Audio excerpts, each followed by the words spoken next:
Now, I won the debate. Come on. No, very good, Eddie. And this is, as you know, the point of this is it's an extremely controversial, interesting discussion. And of course, the idea is to have fun, but really to focus on bringing out the important controversy in this area. And I'll be debating, of course, that surgery should be done first. Here are some of my disclosures. And the objectives we're going to focus on, that I'll focus on, is reviewing a little bit of some of the data, an analysis of some of the arguments that you've heard, and discuss as well some of the disadvantages as well.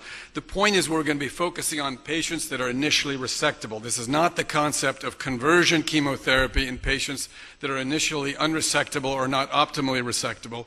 There, I think we all agree that the advances in systemic chemotherapies offer a significant opportunity for patients to be offered curative therapy if they're initially resectable.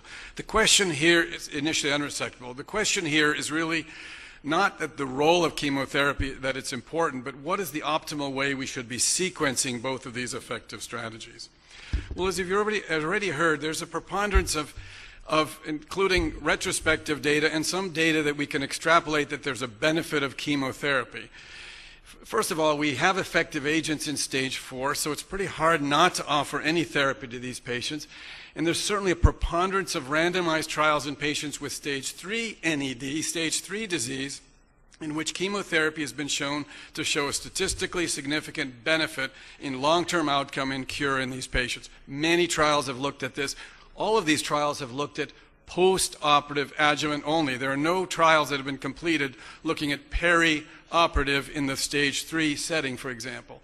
You've heard some data about the randomized trials looking at with adjuvant therapy and perioperative therapy for stage 4 disease.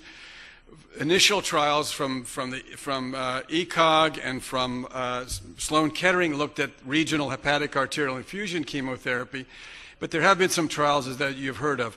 Dr. Abdullah mentioned this E2 trial, saying that it's a negative trial, but keep in mind that this is comparing 5-FU to FOLFIRI,